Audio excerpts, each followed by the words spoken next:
Hi guys, welcome back, and hello if you are new. I hope all of you have had a fantastic week, month and year, because this is it. This is the beginning of the end of 2022. This is kind of my favourite time of year, I'll be honest. I really love the fact that people just have that sort of communal time to shut down, look through the year and not kind of like focus on the next thing or like, you know, what's coming up soon. And it's more of a kind of retrospective look. With that in mind, it's been a hell of a year for me. All sorts of crazy stuff's happened, some good, some not so good. Over the weekend, however, I did hit 7,000 subscribers, so that was really, really cool. Thank you so much to everyone who's watched any videos, subscribed, liked anything, or just interacted with any of this content over the years. Because it's really quite crazy, and it's brought me so much, this little channel, so I really, really appreciate it. So, as you guys are aware, I put up a little poll, essentially asking how you guys wanted me to do this, and you guys opted for 2 videos of 10, and then 1 video of 5. There is a rough order here, but honestly, all of the albums are worth checking out.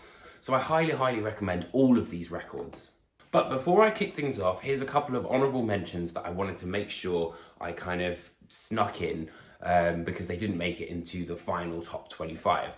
So that is Slipknot, The End So Far, Behemoth, Opus Contra Naturam, Callous Boys, Celebrity Therapist, Devin Townsend, Lightwork, and Watain, The Agony and Ecstasy of Watain. So with that out of the way, let's delve into my albums of 2022. Kicking off this list is an album that is both as beautiful as it is vicious.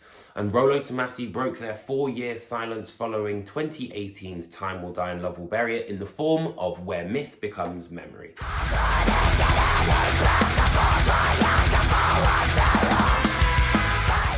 After exploring more textural ideas on Time Will Die and Love Will Bury It, I think that this is where Rolo Tomassi proved that they'd like to experiment further. And for me, I think that the sense of nuance is probably the biggest sort of selling point of Where Myth Becomes Memory. And I feel like they're just kind of tightening up their craft and slowly but surely kind of pushing things out of their comfort zone a little bit more. The band may be sort of well versed in soundtracking the mosh pit, but I think on this album, for the first time, I could see them doing something a little bit more atmospheric and, you know, could be the soundtrack to a thriller, particularly on that Stumbling track and Closer as well. But most importantly, I think it's just them kind of beginning to grow and, you know, really embrace the ideas that they put forward on Time Will Die and Love Will Bury It. After that, we come to a band that has been toiling away behind the scenes. 5 years after the madness of many, Animals' leaders have broken their silence with Parisia.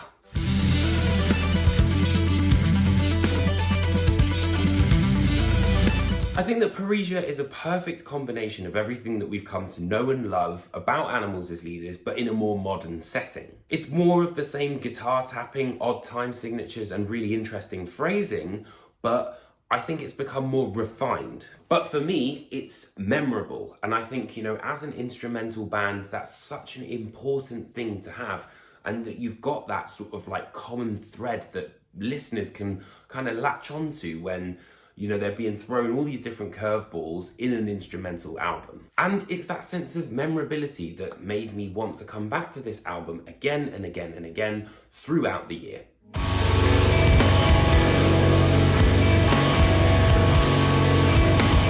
Following the explosion on the scene that was Maya, 4 years later and Conjurer are back with a brand new album, Pathos. And pathos is the Greek word for pain or, you know, kind of suffering, I guess. And there's very much a lot of that on this record. And I think that's, for me, what really kind of brought it into my albums of the year, is that you can really feel a tangible sense of this suffering and, you know, this sadness that the band are experiencing. And particularly, I think it's a very emotional record. All you will remember is a song about Alzheimer's. You know, there's a lot of emotion both in the music but also the lyrics this time round, I think. And whilst it wasn't necessarily as immediate as Maya, the effects, I think, were more long-lasting in the long run, actually, to be fair. And it's tricky to come back off of the And it's tricky to return off the back of such a big success that Maya was, to really prove that Conjurer have got that staying power and have got something really pertinent to say in 2022.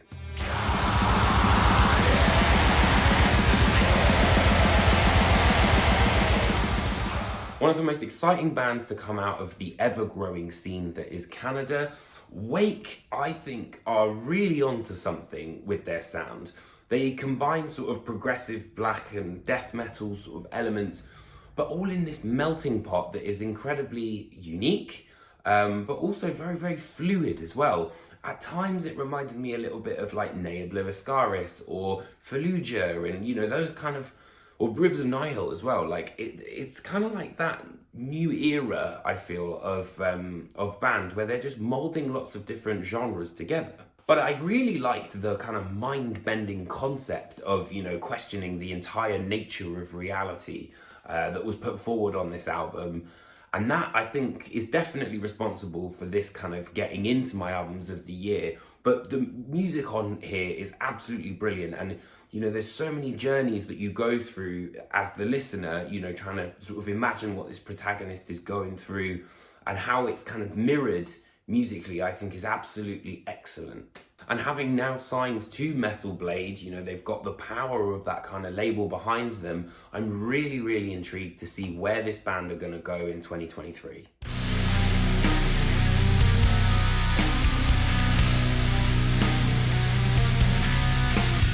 Signing with Prosthetic Records this year, Phobophilic released Enveloping Absurdity, an amazing debut album that really kind of caught me off guard, I'll be honest. Lyrically and thematically, the album tackles elements of existentialism and kind of philosophy in a grander sort of sense, I guess. But in terms of music, it's kind of just as much Cannibal Corpse as it is death. And it's really, really interesting, particularly from a guitar standpoint. I really, really like some of the guitar solos that are on display here. It's an incredibly strong debut, and I know that there's been quite a lot of stuff kind of bubbling in the underground about this band. So I'm really excited to see, considering this is their main debut on a new label, what the future is going to hold for these guys. But moving over to the UK now, and we go to Venom Prison with their album Erebos. You see that as a This is without a doubt their best record, 100%. I was so excited when I saw hints of this in Samsara, and I was really, really hoping that they would pursue this idea of a little bit more of a progressive sound, kind of bringing in new elements that we may not necessarily, expect. And I've been blown away by this record. Pain of Oases had, piano, clean singing, stuff that was basically, I don't think many people would have thought in Venom Prison's vocabulary, but I'm so glad that they were just like, now we're going to do whatever we want. But then they've got songs like Technologies of Death, which makes sure that that melodic death metal quota is nice and topped up. And Gorgon Sisters, there's so many elements on here.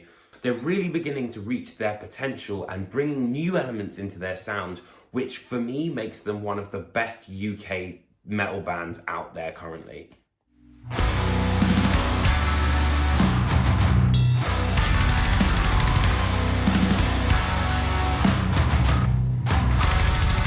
So next up is White Ward and False Light. It's black metal combined with film noir kind of saxophone trumpets, but here on False Light, I feel like they've amped everything up a bit. I also feel like it's heavier, it's more riffy, there's a lot more kind of groove happening here, but they're also not afraid to experiment with different instruments. There's trumpets which are coming in, there's more of a kind of Sister of Mercy, The Cure kind of goth vibe coming in as well. But I think that the great thing about White Ward is it's so exciting to see that these bands are blending such opposing, well, what you would think are really opposing sounds so seamlessly and, making something that is absolutely completely different. And that's one of the things I always strive for, when I look at albums of the year, is what are they doing? What's different to everyone else? Like, why should we care about this band? And I really think that when it comes to this sort of thing, there is no equal, you know. So White Ward's absolutely brilliant, you know, really, really interesting and absolutely worth your time.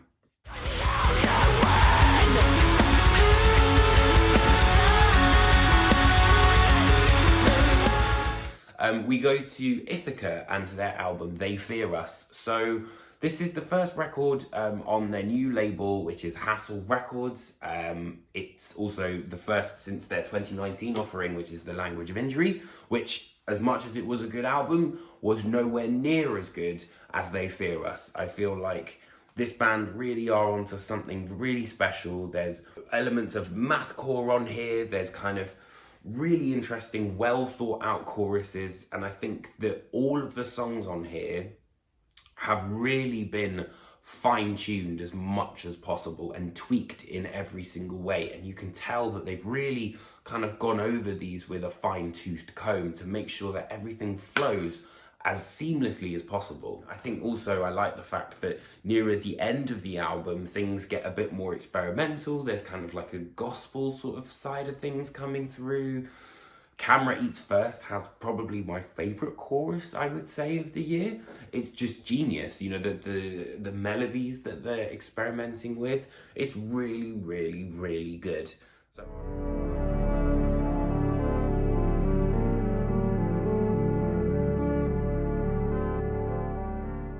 Now, taking a complete 180 from their death metal sound, Blood Incantation returned this year with Time Wave Zero.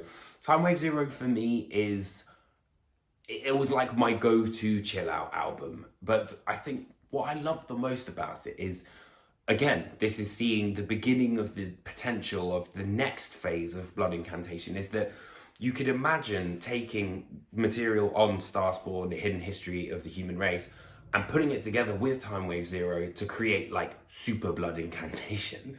And I think that Time Wave is a great example of what this band can pull off, and also shows just how dexterous they are as a band. You know, like, this is all members of the band, and I think it shows that they're not just, you know, kind of like a straight ahead death metal band. There's so many varying influences, particularly like the multiple conversations I've had with the guys in the band, you know, that they're such intelligent, learned people. It's definitely been one of my favourite albums to listen to this year.